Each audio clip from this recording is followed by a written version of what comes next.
പരിശുദ്ധ മനസ്സോടുകൂടി അള്ളാന്റെ ദർബാറിലേക്ക് പോകണമെന്ന് ആർക്കെങ്കിലും ആഗ്രഹമുണ്ടോ? ഫൽയതസവ്വജ്, അവൻ വിവാഹം കഴിച്ചു കൊള്ളട്ടെ. നല്ല മനസ്സോടെ അള്ളാന്റെ അടുക്കലേക്ക് പോകണമെങ്കിൽ ശുദ്ധ മനസ്സോടുകൂടി അള്ളാന്റെ അടുക്കലേക്ക് പോകണമെന്ന് ആഗ്രഹമുണ്ടോ? വിവാഹം കഴിച്ചോ. നബി സല്ലല്ലാഹു അലൈഹി വസല്ലം തങ്ങൾ അല്ലാഹു തആല ദുനിയാവിലും ആഖിറത്തിലും നബിതങ്ങൾക്ക് പുറത്തു കൊടുത്തിരിക്കുകയാണ്. നബിതങ്ങൾ എത്രയോ ഉന്നതനായ വ്യക്തിത്വത്തിന്റെ ഉടമയാണ്. നമുക്കും ആ ഒരു പദവിയിലേക്ക് എത്തിപ്പെടണമല്ലോ. അതുകൊണ്ട് 3 കൂട്ടർ തീരുമാനിക്കുകയാണ്. ജാഅ സലാസതു റഹത്തിൻ ഇലാ ബുയൂതി അസ്വാജിൻ നബി സല്ലല്ലാഹു അലൈഹി വസല്ലം. 3 പേർ ഒരു സംഘത്തിലെ നബിതങ്ങളുടെ പത്നിമാരുടെ ഭവനത്തിലേക്ക് പോവുകയാണ്. എന്തിനാണ്? യസ്അലൂന ഇബാദത്തുൻ നബി സല്ലല്ലാഹു അലൈഹി വസല്ലം, നബിതങ്ങളുടെ ഇബാദത്തിനെ കുറിച്ച് ചോദിക്കാൻ വേണ്ടി, നബിതങ്ങളുടെ ആരാധനാ ക്രമങ്ങൾ എങ്ങനെയൊക്കെയായിരുന്നു എന്ന് ചോദിച്ചിട്ട് നമുക്കും കൂടി അമൽ ചെയ്യാമല്ലോ എന്ന ഉദ്ദേശ ലക്ഷ്യത്തോടു കൂടി ഈ 3 പേർ ആയിഷ ബീവി റളിയല്ലാഹു അൻഹ അടക്കമുള്ള സഹാബത്തുകളുടെ ഉമ്മഹാത്തുൽ മുഅ്മിനീങ്ങളുടെ വീടിനെ ലക്ഷ്യമിട്ട് പോയി. നബിതങ്ങളുടെ ഇബാദത്തിനെ കുറിച്ച് അവർ ചോദിച്ചു. فلما أخبروا كأنه تقالونها, നബിതങ്ങളുടെ ഇബാദത്തിനെ കുറിച്ച് ചോദിച്ചപ്പോൾ പറയപ്പെട്ടു, നബിതങ്ങളുടെ ഇബാദത്ത് ഭയങ്കരമാണ്, നിങ്ങളെ കൊണ്ടൊന്നും ചെയ്യാൻ പറ്റൂല, അത് ഭയങ്കരം തന്നെ. ഉടനെ ഇവർ 3 പേരും കൂടെ തീരുമാനിച്ചു, വഅൈന നഹ്നു മിനൻ നബി സല്ലല്ലാഹു അലൈഹി വസല്ലം, നബിതങ്ങളിൽ നിന്ന് നമ്മൾ എത്രയോ ദൂരമാണ്. അല്ലാഹു അക്ബർ. ഖദ് ഗുഫിറ ലഹു മാ തഖദ്ദമ മിൻ ദൻബിഹി വമാ തഅഖർ, നബിയുടെ മുമ്പും പിമ്പുമുള്ള സകലമാന പാപങ്ങളും അല്ലാഹു പുറത്തു കൊടുത്തിരിക്കുന്നു. നബിതങ്ങളുടെ കൂട്ടത്തിൽ ആ പദവിയിലെത്താൻ നമുക്ക് കഴിയില്ല. അതുകൊണ്ട് നമുക്കൊരു തീരുമാനമെടുക്കാം. വഖാല അഹദുഹും, അവരിൽപ്പെട്ട ഒരാൾ ഒരു തീരുമാനമെടുത്തിട്ട് പറയുകയാണ്, അമ്മാ ഫാന ഉസല്ലി ഫലം അർഖുദു, ഞാൻ ഇനി ഉറങ്ങുന്നേ ഇല്ല, ഞാൻ ഇനി നിസ്കരിക്കാൻ തുടങ്ങാൻ പോവാ, എനിക്ക് ഉറക്കം വേണ്ട. കാരണം എന്താ? നബിതങ്ങളുടെ പദവി വലുത്, ആ ഒരു ദർജയിൽ അവിടെ എത്തിപ്പെടണമെങ്കിൽ എനിക്ക് ഉറങ്ങിക്കൊണ്ടിരുന്നാ പറ്റൂല. അതുകൊണ്ട് ഞാൻ ഇനി ഉറക്കമൊക്കെ ഒഴിവാക്കിയിട്ട് നമസ്കരിക്കാൻ തുടങ്ങാൻ പോവുകയാണ്. വഖാല അൽ-ആഖിർ, മറ്റേയാള് പറഞ്ഞു,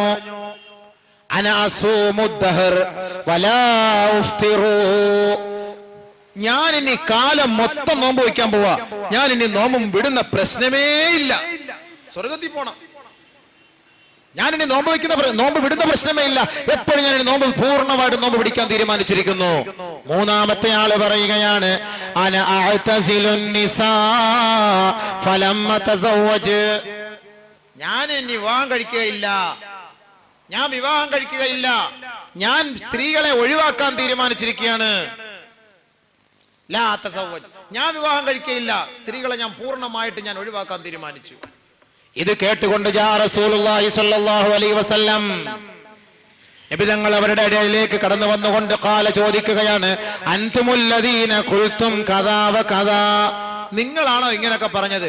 ഞാൻ ഇനി കല്യാണം കഴിക്കൂല, ഞാൻ ഇനി ഉറങ്ങൂല, ഞാൻ ഇനി നോമ്പ് വിടൂല എന്നൊക്കെ നിങ്ങളാണോ പറഞ്ഞത്? ഖാലൂ നഅം, അതേ നബിയേ, ഞങ്ങളാണ് പറഞ്ഞത്. എങ്കിൽ അല്ലാഹുവിന്റെ റസൂല് പറയുകയാണ്, എങ്കിൽ കേട്ടോ, അമാ വല്ലാഹി, അറിഞ്ഞോ, അല്ലാഹു ആണ് സത്യം, ഇന്നി ലഅഖ്ശാകും ലില്ലാഹ് വഅത്ഖാകും ലഹു, ഏറ്റവും കൂടുതൽ അല്ലാഹുവിനെ ഭയപ്പെടുന്നത് ഞാനാണ്, നിങ്ങളൊന്നുമല്ല, നിങ്ങളെക്കാൾ ഏറ്റവും കൂടുതൽ 10 മടങ്ങ് ഞാനാണ് അല്ലാഹുവിനെ ഭയപ്പെടുന്നത്. വലാകിന്നി, പക്ഷേ ഞാൻ അസൂമു, നോമ്പ് പിടിക്കുന്നു, വഅഫ്തിറു, ഞാൻ നോമ്പ് വിടുന്നു, വഉസല്ലി, ഞാൻ നമസ്കരിക്കുന്നു, വഅർഖുദു, ഞാൻ ഉറങ്ങുന്നു, വഅതസവ്വജുൻ നിസാ, ഞാൻ വിവാഹം കഴിക്കുന്നു. ഫമൻ റഗിബ സുന്നതി, ആരൊരാൾ എന്റെ ഐച്ഛികത്തിൽ നിന്ന് പിന്മാറുന്നുവോ, വിവാഹം കഴിക്കാതെ ഒഴിവാകുന്നുവോ, ഫലൈസ മിന്നീ, എന്റെ മില്ലത്തിൽപ്പെട്ടവനല്ല, എന്റെ സമുദായത്തിൽപ്പെട്ടവനല്ല. തീർന്ന. ഇത്രയും നമസ്കാരവും ഇബാദത്തും നോമ്പും എല്ലാം അമലുകളും ചെയ്യുന്ന നബിതങ്ങൾ പറയുകയാണ്, ഞാൻ ഇതൊക്കെ ചെയ്യുന്ന വ്യക്തിയാണ്, പക്ഷെ ഞാൻ കല്യാണം കഴിക്കുന്നു. അതുകൊണ്ട് നിങ്ങൾ എന്നെ ഈ മാർഗത്തിൽ നിന്ന് എന്റെ മാർഗത്തെ അംഗീകരിക്കാൻ തയ്യാറാണെങ്കിൽ നിങ്ങൾ വിവാഹം കഴിക്കണം, ഇല്ല എങ്കിൽ നിങ്ങൾ വിവാഹം കഴിക്കണ്ട. ഫമൻ റഗിബ അൻ സുന്നതി ഫലൈസ മിന്നി. എന്റെ നിക്കാഹ്, എന്റെ ഈ ഐച്ഛികത്തിൽ നിന്ന് നിങ്ങൾ ഒഴിവായാൽ അവൻ എന്റെ സുന്നത്തിനെ ഹയാത്താക്കാത്തവനാണ്. നഊദു ബില്ലാഹ്, അല്ലാഹു കാക്കട്ടെ. അപ്പൊ അതുകൊണ്ട് കല്യാണം കഴിക്കൽ നിർബന്ധമായ ഒരു കടമയാണെന്ന് മനസ്സിലാക്കിക്കോ. ഇനി വെച്ച് നീട്ടണ്ട. ഇത്ര നാളും അറിയാതൊക്കെ സംഭവിച്ചു പോയി. എത്രയും പെട്ടെന്ന് നാളെ തന്നെ പോയി കാര്യങ്ങൾ നടത്താനുള്ള തീരുമാനത്തിലേക്ക് വേണ്ടി എല്ലാവരും ഒരു പ്രതിജ്ഞയോടെ വേണം പോകാൻ. എന്താ പ്രശ്നം? പുലൂസ് മാഫി. എന്നാ അള്ളാഹു പറയാണ്, നിനക്ക് ഞാൻ പുലൂസ് വരാം, നിങ്ങൾ നീ പെണ്ണ് കെട്ടിക്കോ. وَأَنكِحُوا الْأَيَامَ مِنكُمْ وَالصَّالِحِينَ مِنْ عِبَادِكُمْ وَإِمَائِكُمْ إِنْ يَكُونُوا فُقَرَاءَ يُغْنِهِمُ اللَّهُ مِنْ فَضْلِهِ وَاللَّهُ وَاسِعٌ عَلِيمٌ. അല്ലാഹു തആല പറയുകയാണ് ഇവിടെ, നിങ്ങളിൽപ്പെട്ട അള്ളാഹുവിന്റെ അടിമകളിൽ നിന്ന് സുഹൃതവാന്മാരും സുഹൃതവതികളും സ്വാലിഹീങ്ങളും സ്വാലിഹാത്തുകളുമായ അടിമകളിൽ നിന്നും സ്വതന്ത്രരിൽ നിന്നുമുള്ളവരെ തെരഞ്ഞുപിടിച്ചുകൊണ്ട് നിങ്ങൾ വിവാഹം കഴിക്കാൻ ആഹ്വാനം ചെയ്യണം, പ്രചോദനം ചെയ്യണം, കല്യാണം കഴിപ്പിക്കണം.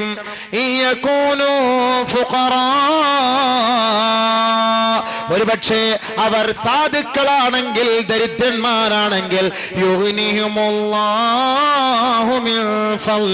അല്ലാഹു അവന്റെ മഹത്തായ ഔദാര്യത്താൽ അവരെ ധന്യതയിലേക്കും സാമ്പത്തിക മേഖലയിലേക്കും തള്ളിവിടുന്നതാണ്. കല്യാണം കഴിച്ചാല് നിങ്ങൾ പണക്കാരനാവുമെന്ന് സാരം. ശരിയാ, ഇന്നത്തെ സാഹചര്യത്തിൽ ഉറപ്പാത്. എല്ലാരും ആഗ്രഹിക്കുന്ന കട ഉണ്ടെങ്കിൽ തീരാൻ ഒരേ ഒരു വഴിയേ ഉള്ളൂ, പെണ്ണ് കെട്ടുക. കാരണം എന്താ, ഇഷ്ടം പോലെ കിട്ടുമല്ലോ. അതിനിപ്പോ എങ്ങനെയാ ഇപ്പൊ കട?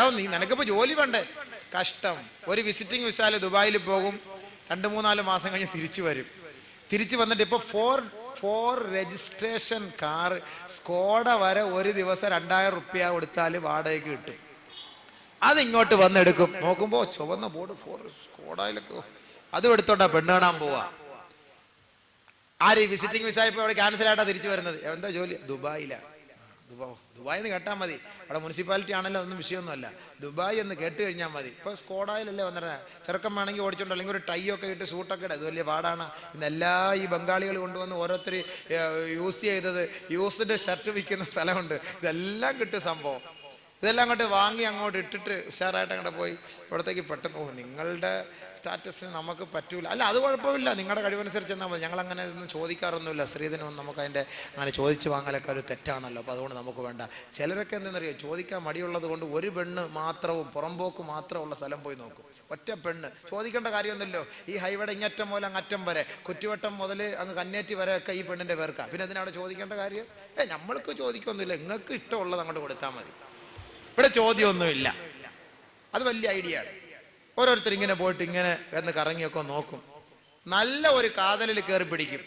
അപ്പൊ ചോദ്യമില്ല, ചോദിക്കേണ്ട കാര്യമില്ല. അപ്പൊ ഇങ്ങനെ ബഹുമാനമുള്ള സഹോദരങ്ങളെ, ഇങ്ങനെയൊക്കെ പോകുമ്പോഴത്തേക്ക് വീട്ടുകാരങ്ങോട്ട് മനസ്സിലാവും, നല്ലൊരു ഇതൊക്കെയാണല്ലോ, നമുക്കൊന്ന് ആലോചിച്ചേക്കാം. അപ്പൊ അന്വേഷിക്കും. ഓടിപ്പോയിട്ട് എങ്ങനെയുണ്ട്, അവൻ ദുബായിലായിരുന്നു, വന്നിട്ട് ഇപ്പോൾ ഒരാഴ്ചയായി, വന്ന് വണ്ടിയൊക്കെ എടുത്തു, ഞങ്ങൾക്കറിയില്ല. വാടകയ്ക്ക് വണ്ടി കിട്ടുമെന്നോ, അല്ലെങ്കിൽ ഇവ ഇതിങ്ങനെയൊക്കെ പെണ്ണുങ്ങടുത്തേ പോയി ചോദിക്കുള്ളൂ.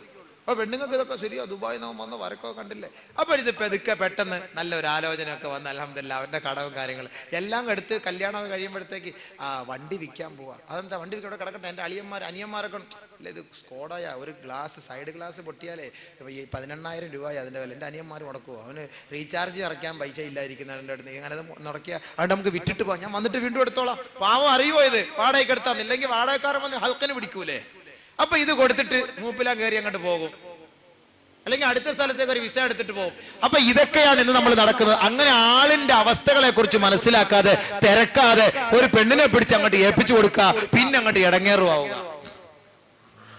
അതുകൊണ്ട് ബഹുമാനമുള്ള സഹോദരങ്ങളെ, കല്യാണം കഴിക്കുന്നതിന് മുമ്പ് നിങ്ങൾ ആലോചിക്കണം, മനസ്സിലാക്കണം.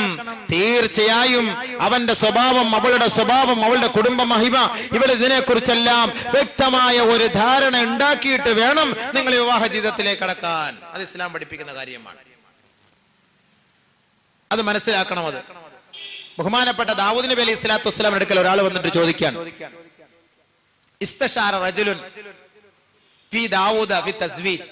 കല്യാണത്തിന്റെ വിഷയത്തിൽ ദാവൂദ് നബി അലൈഹി സ്വലാത്തു വസ്സലാമിന്റെ അടുക്കലേക്ക് ഒരാൾ വന്നിട്ട് ആലോചിച്ചു, ഇതുപോലെ ഒരു കല്യാണം കഴിക്കുന്ന കാര്യം അന്വേഷിക്കാനാണ്, എന്താണ് അഭിപ്രായം? ബഹുമാനപ്പെട്ട ദാവൂദ് നബി അലൈഹി സ്വലാത്തു വസ്സലാം പറഞ്ഞു, സൽ സുലൈമാനായ എന്റെ മോന്റെ അടുത്ത് ചോദ്യര്. സുലൈമാൻ നബി അലൈഹി സ്വലാത്തു വസ്സലാമിന്റെ അവസ്ഥ എപ്പോഴാ? വഹു അബ്നു സബഇ സിനീൻ, 7 വയസ്സ്. വഹു അബ്നു സബഇ സിനീൻ, 7 വയസ്സ് പ്രായമേ ആയുള്ളൂ. ആര്? സുലൈമാൻ നബി അലൈഹി സ്വലാത്തു വസ്സലാം. 7 വയസ്സ്. വഹു യൽഅബു മഅ സബിയാൻ, അവൻ കുട്ടികളായിട്ട് ഇങ്ങനെ കളിച്ചോണ്ടിരിക്കുകയാണ്. ആ ചങ്ങാതി അടുക്കൽ പോയിട്ട് ചോദിക്കാൻ, കല്യാണം കഴിക്കാൻ പോകുന്നു. 7 വയസ്സുകാരൻ ചെറുക്കൻ്റെ അടുക്കൽ പോയി ചോദിക്കാൻ വാപ്പ് പറഞ്ഞു വിടുകയാണ്. എന്തായാലും ഒരു പ്രവാചകന്റെ വാക്കാണല്ലോ, പോകണമല്ലോ. അദ്ദേഹം പോയി ആ ചെറുക്കനെ കണ്ടുപിടിച്ചു, സുലൈമാൻ നബി അലൈഹി സ്വലാത്തു വസ്സലാമിനെ. അപ്പൊ നോക്കിയപ്പോ സുലൈമാൻ നബി അലൈഹി സ്വലാത്തു വസ്സലാം ഇല്ല, കുതിരയും ആനയൊക്കെ കളിക്കുന്ന പോലെ യർക്കബ് മാസബിയാൻ, ഒരുത്തന്റെ കൂടെ അപ്പൊ ഇങ്ങനെ കയറി കുതിര കളിച്ചോണ്ടിരിക്കുക, ഒന്നിന്റെ മോളി ഒന്നായിട്ട് ഇങ്ങനെ ആട്ടിട്ട് വിളിച്ചു, മോനെ ഞാൻ പെണ്ണ് കെട്ടാൻ ആഗ്രഹിക്കുന്നു, എന്താണ് അഭിപ്രായം? നാണമുണ്ട്, ലജ്ജയുണ്ട്, എങ്കിലും അദ്ദേഹം പറഞ്ഞു വിട്ടാണല്ലോ, ചോദിക്കാതിരിക്കാൻ പറ്റുമല്ലോ. ഞാൻ കല്യാണം കഴിക്കാൻ ആഗ്രഹിക്കുന്നുണ്ട്, എന്താണ് അപ്പൊ അഭിപ്രായം? കല്യാണം കഴിക്കാൻ ആഗ്രഹിക്കുന്നുണ്ടല്ലേ? ബഹുമാനപ്പെട്ട സുലൈമാൻ നബി അലൈഹി സ്വലാത്തു വസ്സലാം പറഞ്ഞു, അലൈക ബിൽ ഫില്ലത്തിൽ ബൈളാ, അലൈക ബിൽ ഫില്ലത്തിൽ ബൈളാ അവിൽ അഹ്മർ. ബഹുമാനപ്പെട്ട സുലൈമാൻ നബി അലൈഹി സ്വലാത്തു വസ്സലാം പറഞ്ഞു, നല്ല വെള്ളിയെയും, നല്ല വെളുപ്പുള്ള തൂവെള്ളയായ വെള്ളിയെയും നല്ല ചുവന്ന സ്വർണത്തെയും നീ മുറുകെ പിടിച്ചുകൊള്ളുക. അലൈക ബിദ്ദഹബിൽ അഹ്മർ വൽ ഫില്ലത്തിൽ ബൈളാ. നല്ല സ്വർണം, നല്ല ചുവന്ന സ്വർണം, നല്ല വെളുത്ത വെള്ളി, ഇതിനെ നീ മുറുകെ പിടിക്കുക. വഹ്ദർ, നീ ഒഴിവാക്കുക. അൽ ഫറസ, കുതിരയെ ഒഴിവാക്കുക. ഒരു പിടുത്തവും കിട്ടിയില്ല. ഇങ്ങനെയൊക്കെ പറഞ്ഞ വലം യഫ്വം, അദ്ദേഹം ഒന്നും മനസ്സിലായില്ല. ഇതെന്ത് വെള്ളിയും സ്വർണവും ഒക്കെ, അത് കല്യാണം ആലോചിച്ചിട്ട് എടുക്കുന്ന കാര്യമല്ലേ, വെള്ളിയും സ്വർണവും ഒക്കെ. ഒന്നും പിടികിട്ടിയില്ല. ഇദ്ദേഹം നേരെ പോയി സുലൈമാൻ നബി അലൈഹി സ്വലാത്തു ദാവൂദ് നബി അലൈഹി സ്വലാത്തു വസ്സലാം അടുക്കലേക്ക് പോയി. ദാവൂദ് നബി അലൈഹി സ്വലാത്തു വസ്സലാം ഞാനിങ്ങനെ പോയി മകനോട് ചോദിച്ചു. മകൻ പറഞ്ഞു, അലൈക ബിദ്ദഹബിൽ അഹ്മർ വൽ ഫില്ലത്തിൽ ബൈളാ വഹദറിൽ ഫറസ എന്നൊക്കെ ഇങ്ങനെ പറഞ്ഞു. എനിക്കൊരു പിടുത്തവും കിട്ടിയില്ല. ശരി, അത് മതി, എനിക്ക് അലൈക ബിദ്ദഹബിൽ അഹ്മർ എന്ന് പറഞ്ഞാൽ കന്യകയെ നീ തെരഞ്ഞെടുക്കുക എന്നർത്ഥം.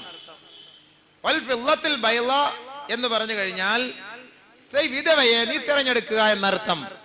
കന്യക അല്ലെങ്കിൽ വിധവയെ. അതല്ലാത്ത വഹദറിൽ വമാ വറാഅഹുമാ, ഇത് രണ്ടുമല്ലാത്തത് കോഷ്ടി കാണിക്കുന്ന കുതിരയാണ് എന്നർത്ഥം. ഒന്നുകിൽ വിധവ അല്ലെങ്കിൽ കന്യക എന്ന് പറഞ്ഞാൽ, ബഹുമാനമുള്ള സഹോദരങ്ങളെ, ദീനിയായ നിലയിൽ ചിട്ടയോടുകൂടി ജീവിക്കുന്ന ഒരു ഭർത്താവിനെ മനസ്സിലാക്കുന്ന, ഒരു കുടുംബജീവിതത്തെ കുറിച്ച് എല്ലാ ബോധവുമുള്ള പെണ്ണായിരിക്കണം നീ തിരഞ്ഞെടുക്കേണ്ടത്. അതല്ലാത്ത പെണ്ണിനെ നീ തിരഞ്ഞെടുത്താൽ കോഷ്ടി കാണിക്കുന്ന കുതിരയായി മാറും. അതായിരിക്കും നിന്റെ പര്യവസാനം എന്ന് ബഹുമാനപ്പെട്ട സുലൈമാൻ നബി അലൈഹി സ്വലാത്തു വസ്സലാമിന്റെ അഭിപ്രായത്തെ മാനിച്ച് ബഹുമാനപ്പെട്ട ദാവൂദ് നബി അലൈഹി സ്വലാത്തു വസ്സലാം അദ്ദേഹത്തിന് പറഞ്ഞ് മനസ്സിലാക്കി കൊടുത്തു. ബഹുമാനമുള്ള സഹോദരങ്ങളെ, അതുകൊണ്ട് ബഹുമാനപ്പെട്ട പ്രവാചകൻ സല്ലല്ലാഹു അലൈഹി വസല്ലമ തങ്ങൾ നമ്മളെ പഠിപ്പിക്കുന്നു, കല്യാണം കഴിക്കാൻ ആഗ്രഹിക്കുന്നവൻ ആദ്യമായി അവൻ പെണ്ണിനെ കണ്ടു തന്നെ വിവാഹം കഴിക്കണം. പെണ്ണ് കാണൽ ചടങ്ങ് അത് ഇസ്ലാമിന്റെ ചടങ്ങാണ്. പക്ഷെ ഇന്നത്തെ കൂട്ട് അനാവശ്യ ആർഭാട ചടങ്ങല്ലാത്. ഒരു കല്യാണത്തിന്റെ ചെലവാണ് ഒരു പെണ്ണ് കാണുന്നതിന് ഓരോ ടൗണിലെ മുതലാളിമാര് ചെലവ് ചെയ്യുന്നത്. കൊല്ലം പട്ടണത്തും തിരുവനന്തപുരം പട്ടണത്തും ഒക്കെ പരിശോധിച്ചാൽ കല്യാണത്തിന് പെണ്ണ് കാണുന്ന ചടങ്ങ്, പേര് തന്നെ പെണ്ണ് കാണൽ ചടങ്ങ്, ഒരു കല്യാണത്തിന്റെ ദൂർത്താണത്. വിടില്ല അല്ലാഹു, നാളെ പടച്ചവൻ ചോദിക്കും അതിനെ കുറിച്ച്. അതുകൊണ്ട് ശ്രദ്ധിച്ചോളീൻ, പെണ്ണ് കാണൽ ചടങ്ങ് അത് ലളിതമായ മാർഗത്തിലായിരിക്കണം, ലളിതമായ രീതിയിലായിരിക്കണം. മുഗീറത്ത് ബിൻ ശുഅബ റളിയല്ലാഹു അൻഹു നബി തങ്ങളുടെ അടുക്കലേക്ക് പോയിട്ട് പറയുകയാണ്, യാ റസൂലല്ലാഹ് ഇന്നി ഖതബതു ഇംറഅതൻ, ഞാനൊരു പെണ്ണിനെ കല്യാണ ആലോചന നടത്തി നബിയേ എന്ന് ബഹുമാനപ്പെട്ട പ്രവാചകനോട് മുഗീറത്ത് ബിൻ ശുഅബ ചോദിച്ചു. ഖാല ലി റസൂലുള്ളാഹി സ്വല്ലല്ലാഹു അലൈഹി വസല്ലം, നബി തങ്ങൾ എന്നോട് ചോദിച്ചു, ഹൽ നളർത ഇലൈഹ, നീ ആ പെണ്ണിനെ കണ്ടോ മുഗീറ, നീ ആ പെണ്ണിനെ കണ്ടോ മുഗീറ എന്ന് ചോദിച്ചപ്പോൾ ഖുൽതു, ഞാൻ പറഞ്ഞു, ലാ യാ റസൂലല്ലാഹ്, ഇല്ല നബിയേ, ഞാൻ കണ്ടില്ല നബിയേ. ഖാല നബിയു സ്വല്ലല്ലാഹു അലൈഹി വസല്ലം, അല്ലാഹുവിന്റെ റസൂൽ പറഞ്ഞു, ഫൻളുർ ഇലൈഹ, നീ അവളെ കാണണം, നീ അവളെ കാണണം. എന്തിനാണാവോ അങ്ങനെ കാണുന്നത്? ഫഇന്നഹു അഹ്റാ അയ്യൂദമ ബൈനകുമാ, ദാമ്പത്യ ജീവിതം രൂഢമൂലമാകുന്നതിന് വേണ്ടി പെണ്ണ് കാണൽ ചടങ്ങ് അത്യന്താപേക്ഷിതമാണ്. അതല്ലാതെ ഒരു ഫോട്ടോ കണ്ടിട്ടൊന്നും പെണ്ണ് കണ്ടിട്ട് കാര്യമില്ല. ഗൾഫിൽ നിൽക്കുന്ന ചങ്ങാതിക്ക് ഇവിടുന്ന് വാപ്പ ഫോട്ടോ അയച്ചു കൊടുക്കും, പെണ്ണിന്റെ വീട്ടിൽ നിന്ന് ഫോട്ടോ കൊടുക്കും. പെണ്ണിന്റെ പല്ല് തെള്ളിയതാണോ അകത്തോട്ടിരിക്കുന്നതാണോ, പല്ലുണ്ടോ, എന്തായാലും ചിരിച്ചോണ്ട് ഫോട്ടോ ഒന്നും എടുക്കൂലല്ലോ. അതേപോലെ കുഴിയുണ്ടോ ഗട്ടറുണ്ടോ ടാറിട്ടതാണോ, ഇതിനെക്കുറിച്ചൊന്നും മനസ്സിലാക്കാൻ അതും പറ്റൂല. ഇതൊക്കെ എല്ലാം ബ്യൂട്ടീഷ്യനിൽ പോയി, ബ്യൂട്ടി പാർലറിൽ പോയി എല്ലാം ചെയ്ത് ഗട്ടറൊക്കെ നികത്തി ടാറൊക്കെ ഇട്ട് വെള്ളയൊക്കെ വൈറ്റ് വാഷ് ഒക്കെ ചെയ്തിട്ട് ഫോട്ടോ എടുത്തിട്ടായിരിക്കും കൊടുത്ത് അങ്ങോട്ട് വിടുന്നത്. എങ്ങോട്ട്? ദുബായിലേക്ക്. അവൻ ഒറ്റ നോട്ടത്തിൽ അറ്റാക്ക് വന്നില്ല എന്നേ ഉള്ളൂ. അവന് ജോലിയും വേണ്ട, ഒന്നും വേണ്ട, വാപിച്ച പെട്ടെന്ന് കബൂലാക്കര്, ഒരു പൈസയും ചോദിക്കണ്ട, ഒന്നും ചോദിക്കണ്ട, തീർന്ന്. ഇവിടെ വന്ന് നേരിട്ട് എന്നാ ഒന്ന് പോയി കാണട്ടെ, ഒന്ന് പോയി കാണട്ടെന്ന് പോകുമ്പോഴായിരിക്കും ഇന്ദ്രൻസിന്റെ മോന്തയുടെ കൂട്ടി ഇങ്ങനെ ഇരിക്കുന്നതാണ്. ആ ഒരു കോലമായിരിക്കും അല്ലേ. പിന്നെ പ്രശ്നമായില്ല അവിടെ. അവൻ മാനസികമായി തളരൂലേ, മാനസികമായി അവൻ തളർന്നു പോകൂലേ. അതുകൊണ്ട് ഫോട്ടോ കണ്ട് നീ അങ്ങ് വാക്ക് കൊടുക്കണ്ട പെണ്ണുങ്ങൾക്ക്. നീ വന്ന് നേരിട്ട് കാണു പെണ്ണിനെ, പെണ്ണിന്റെ അവസ്ഥ നീ കാണ്. പെണ്ണിനെ കാണാൻ വരുമ്പോൾ നമ്മൾ 10-15 പേരെയും കൂടെ കൂട്ടിക്കൊണ്ടു പോകണ്ട. ഒരു ടാറ്റാസുമോ നിറച്ചു അങ്ങ് ആള്, ഇയാള് മൂപ്പിലാൻ കയറി ഫ്രണ്ടിയിരിക്കും, ബാക്കിയുള്ള മക്കൾ കൂട്ടുകാരൊക്കെ അളിയ എല്ലാ അളിയന്മാരാ. പെണ്ണ് കെട്ടാൻ പോയിട്ടാണ് അവിടുന്ന് അളിയൻ തുടങ്ങുന്നത്. പക്ഷെ ഇപ്പൊ നമുക്ക് ജനിച്ചു വരുന്ന കുഞ്ഞുങ്ങളെല്ലാം അളിയന്മാരാണ്. റോഡിൽ കൂടെ പോകുന്നവരും വരുന്നവരും നിൽക്കുന്നവരും ഇരിക്കുന്നവരും എല്ലാ അളിയന്മാരും. പണ്ട് ഒരു പെണ്ണിനെ കെട്ടിയ പെണ്ണിന്റെ ആങ്ങൾ അങ്ങോട്ടും ഇങ്ങോട്ടൊക്കെ അളിയാന്നൊക്കെ പറയും. ഇപ്പൊ എല്ലാരും അളിയന്മാർ. അങ്ങനെ പോയി പെണ്ണ് കാണാൻ കൊണ്ടുപോകുമ്പോഴോ ഇവൻ പറയുന്നത് എന്താ? അളിയ, ഞാൻ മുഖത്തോട്ടേ നോക്കാൻ പറ്റുള്ളൂ, നീ ബാക്കിയുള്ള ഭാഗത്തോട്ടൊക്കെ നീ നോക്കണം, എനിക്കൊന്നും അറിയാൻ പറ്റത്തില്ല. അതുകൊണ്ട് ഞാൻ പെണ്ണിൻ്റെ അടുത്ത് മാത്രം ഒന്ന് ചോദിക്കും പേരൊക്കെ, അല്ല നമുക്കൊന്നും ചോദിക്കാൻ പറ്റൂലല്ലോ. അപ്പം മുടി എത്രയുണ്ട്, ഒപ്പൂറ്റിയൊക്കെ വെടിച്ചു കീറിയതാണോ, അവള് കാലൊക്കെ തേച്ച് കഴുകുന്നവളാണോ, ഇത്യാദി കാര്യങ്ങളൊക്കെ നീ നോക്കണം. ബാക്കിയുള്ള പറഞ്ഞ് നിരത്തിയിരിക്കുക. നാണമില്ലേ? ചൊവ്വാഴപ്പഴവും നാരങ്ങ വെള്ളവും കുടിക്കാൻ വേണ്ടിയിട്ട് ആണ് ഏറ്റവും കുറഞ്ഞതൊക്കെ കൊണ്ട് കൊടുക്കുള്ളത്. ആദ്യമൊക്കെ ഈ ഫ്രൂട്ട് സലാഡൊക്കെ കൊണ്ട് കൊടുത്തു കഴിഞ്ഞാൽ ചിലപ്പം കെട്ടിയില്ലെങ്കിലോ 10-25 രൂപ നഷ്ടമല്ലേ. ഷാർജ ജ്യൂസൊക്കെ കൊടുത്തിട്ട് അങ്ങനെ സുഖിപ്പിച്ച് കഴിഞ്ഞാൽ ചിലപ്പം വേണ്ടെന്ന് പറഞ്ഞാൽ അതുകൊണ്ട് 3 രൂപ നാരങ്ങ വെള്ളം, സോഡാ നാരങ്ങ വെള്ളമെങ്കിൽ സോഡാ നാരങ്ങ വെള്ളം അതങ്ങോട്ട് കൊടുക്കുക. ബഹുമാനമുള്ള സഹോദരങ്ങളെ, നമ്മൾ പെണ്ണ് കാണുമ്പോൾ നമ്മുടെ മക്കളെ വീട്ടിനകത്തേക്ക്, ഒരു മുറിക്കകത്തേക്ക് പെണ്ണിന്റെ വാപ്പയുടെ സാന്നിധ്യത്തിൽ നിർത്തിയിട്ട് ഇവനെ അകത്തേക്ക് ക്ഷണിക്കണം. ഇവനെ അകത്തേക്ക് ക്ഷണിക്കണം. അകത്ത് പോയി പെണ്ണുമായിട്ട് സംസാരിക്കട്ടെ. എന്താ പേര്? സബീന. എത്ര പഠിച്ചു ഒക്കെ ചോദിക്കും. നിങ്ങളുടെ പേരും ചോദിക്കാം, കാര്യങ്ങളൊക്കെ ചോദിക്കാം. ഇവിടെ ഒരു കാര്യം നമ്മൾ മനസ്സിലാക്കണം. നിങ്ങൾ പരസ്പരം ചോദിക്കുമ്പോൾ നിങ്ങളുടെ രഹസ്യ രോഗങ്ങളും കൂടെ ഒന്ന് പറയണം. ചിലർക്ക് എന്ന് പറഞ്ഞ രോഗം എന്ന് പറഞ്ഞു കഴിഞ്ഞാൽ അങ്ങ് മാരകമായ രോഗമൊന്നുമില്ല. ചിലർക്ക് ഷുഗർ കാണും, ഷുഗറിന്റെ അസുഖമുള്ളവർ കാണും. ചിലർക്ക് ഈ ജന്നിയുടെ ഒക്കെ അസുഖം, അപസ്മാരം, ഇതുപോലുള്ള രോഗങ്ങളൊക്കെ കാണും. ഇതിനൊക്കെ മരുന്ന് കഴിച്ച് ഇങ്ങനെ പിടിച്ചു നിർത്തിയിരിക്കുന്നവരായിരിക്കും. അപ്പൊ ഇത് പെട്ടെന്ന് പറഞ്ഞാൽ കല്യാണം നടക്കൂല.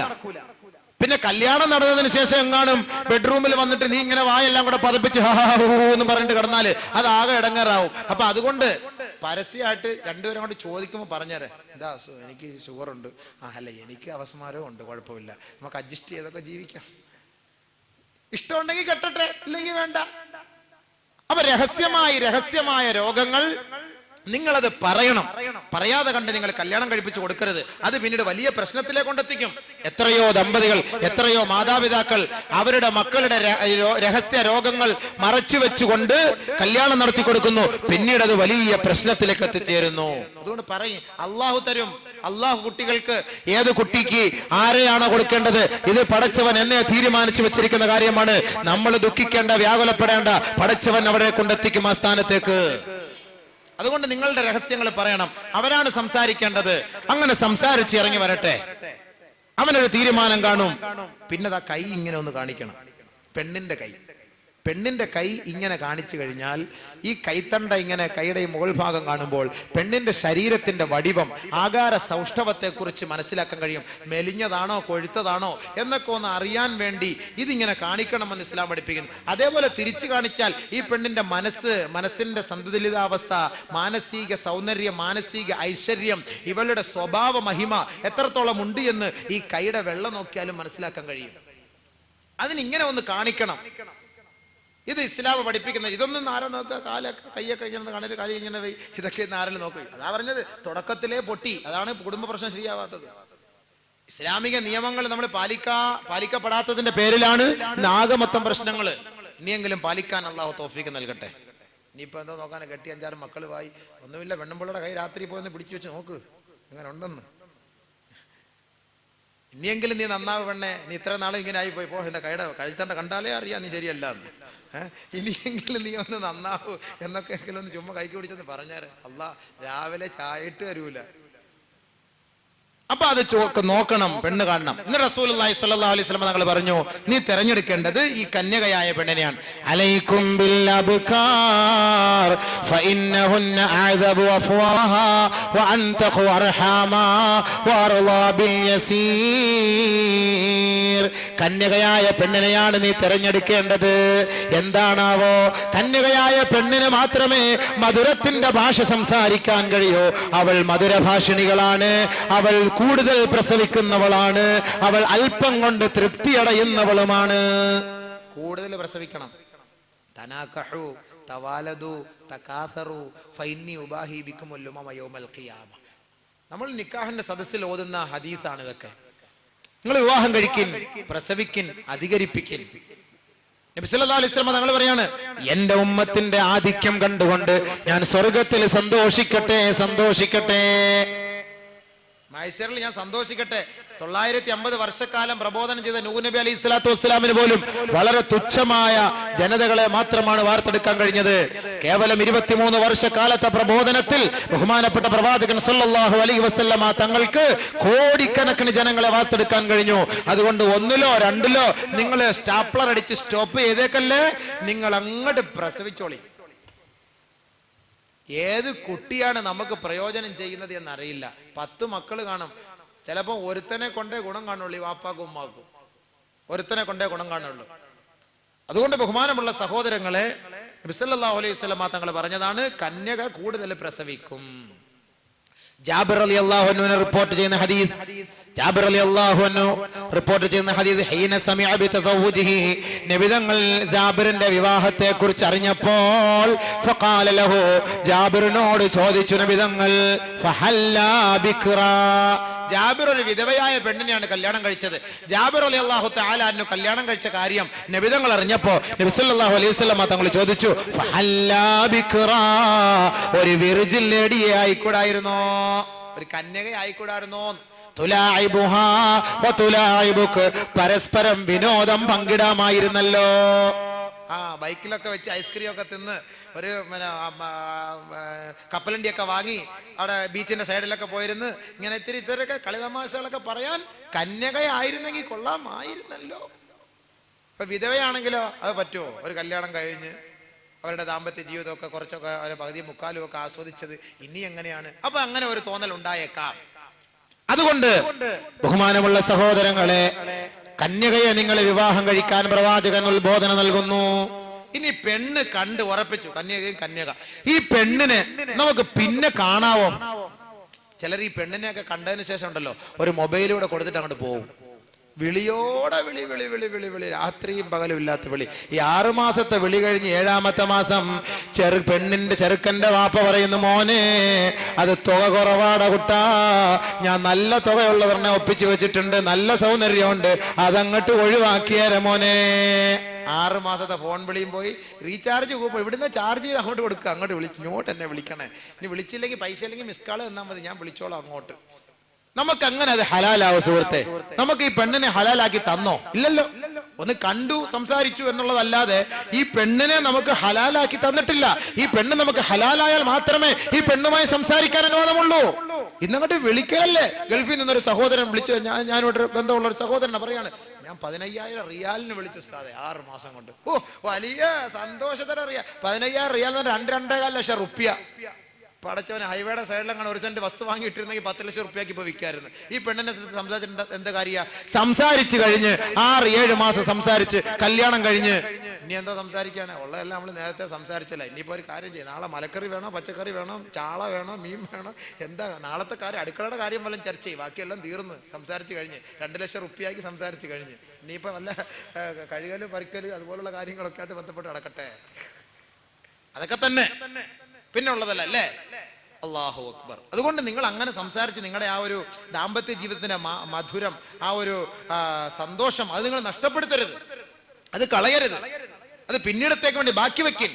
അതുകൊണ്ട് അങ്ങനെ കല്യാണം കണ്ട് ആലോചിച്ച് ഖുതുബ നടത്തി പെണ്ണിന്റെ വാപ്പാടെ കൈക്ക് പിടിച്ച് നിന്റെ കൈക്ക് പിടിച്ച് യോജിപ്പിച്ച് നിനക്ക് ഹലാലാക്കി തരുന്നത് വരെ ഈ പെണ്ണുമായിട്ട് നിനക്ക് ചങ്ങാത്തം വേണ്ട. പിന്നെ കാണണമെന്ന് തോന്നുമ്പോ ഒന്ന് കാണാം. ജാബിർ റളിയല്ലാഹു അൻഹു പറഞ്ഞു, നബിയേ ഖതബതു ഇംറാഅത, ഞാനൊരു പെണ്ണിനെ കണ്ടു, ഫകുന്തു അതഖബ്ബഉ ലഹാ, ഞാൻ അത് ഗോപ്യമാക്കി വെച്ചിരിക്കുകയാണ് നബിയേ, ഒളിപ്പിച്ചു വെച്ചിരിക്കുക. ഇടയ്ക്കൊന്നും ഞാൻ പോയി അവളെ കാണാതെ ഞാൻ കാണും, കുഴപ്പമുണ്ടോ? നബി തങ്ങളോട് ചോദിച്ചു. നബി സല്ലല്ലാഹു അലൈഹി വസല്ലം തങ്ങൾ പറഞ്ഞു, ഇദാ ഖതബ അഹദുകും ഇംറാഅതൻ ഫലാ ജുനാഹ അലൈഹി അൻ യൻളുറ ഇലൈഹാ വഇൻ കാനത് ലാ തഅലം. നിങ്ങൾ ഏതെങ്കിലും ഒരു പെണ്ണിനെ കല്യാണ ആലോചന നടത്തിയാൽ അവൾ കാണാതെ അവളെ പോയി കാണുന്നത് കൊണ്ട് കുഴപ്പമില്ല. സ്കൂളിലേക്കോ കോളേജിലേക്കോ വരുന്ന വഴിയിൽ നമ്മൾ ബൈക്ക് എവിടെയെങ്കിലുമൊക്കെ സൈഡിൽ കൊണ്ടുവച്ചിട്ട് അങ്ങ് പോകുമ്പോൾ അളിയ അതുകൊണ്ട് നമ്മൾ കാണണം, ഒപ്പിച്ച് കാണിച്ചു കൊടുക്കല, അളിയ ദോ അത് എങ്ങനെയുണ്ട്, കൊള്ളാം അളിയ. അങ്ങനെയാണ് ഇവ മറ്റൊരാളുടെ അടുത്താ ചോദിക്കുന്ന അഭിപ്രായങ്ങൾ മൊത്തം. അപ്പൊ ഇവൻ രഹസ്യമായിട്ട് പോയി കാണാം. വൈൻകാനത്തിലാത്ത ആലം അവൾ അറിയില്ല എങ്കിലും. അപ്പൊ അങ്ങനെയാണ് അൽഹംദുലില്ലാ, അത്യാവശ്യം ഇത്രയൊക്കെ മതി. പിന്നെ കല്യാണം ആലോചിച്ചുകൊണ്ടിരിക്കുമ്പോ വേറെ ഒരാള് ഒരു ഇടങ്കോലിട്ടോണ്ടൊരു കല്യാണ ആലോചന ആ വീട്ടിലേക്ക് നടത്താവോ? ഇസ്ലാമിക മാനദണ്ഡം എന്താണ്?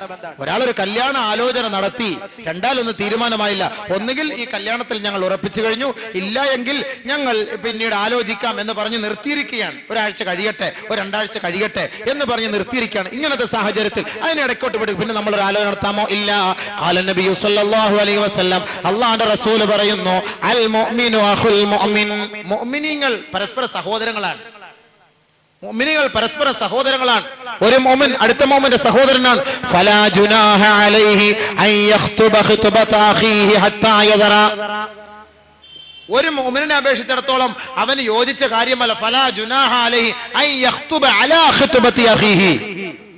ഒരു സഹോദരൻ കല്യാണ ആലോചന നടത്തിക്കൊണ്ടിരിക്കുന്ന വീട്ടിൽ അതിനെ അതിക്രമിച്ച് കയറി മറ്റൊരാൾ കല്യാണ ആലോചന നടത്തുക എന്നുള്ളത് ശരിയല്ല. ഹത്താ യദറ, ആദ്യത്തെ ആ ഒരു കാര്യം, ആ ചർച്ച ഉപേക്ഷിക്കുന്നത് വരെ, ആദ്യത്തെ ആ ഒരു ആലോചന അവർ ഉപേക്ഷിക്കുന്നത് വരെ നിങ്ങൾ അതിനെ അതിര് കടന്നുകൊണ്ട് അതിക്രമിച്ചുകൊണ്ട് രണ്ടാമതൊരു കല്യാണം അതിനിടയ്ക്ക് ആലോചിക്കാൻ പാടില്ല. നബി സല്ലല്ലാഹു അലൈഹി വസല്ലം.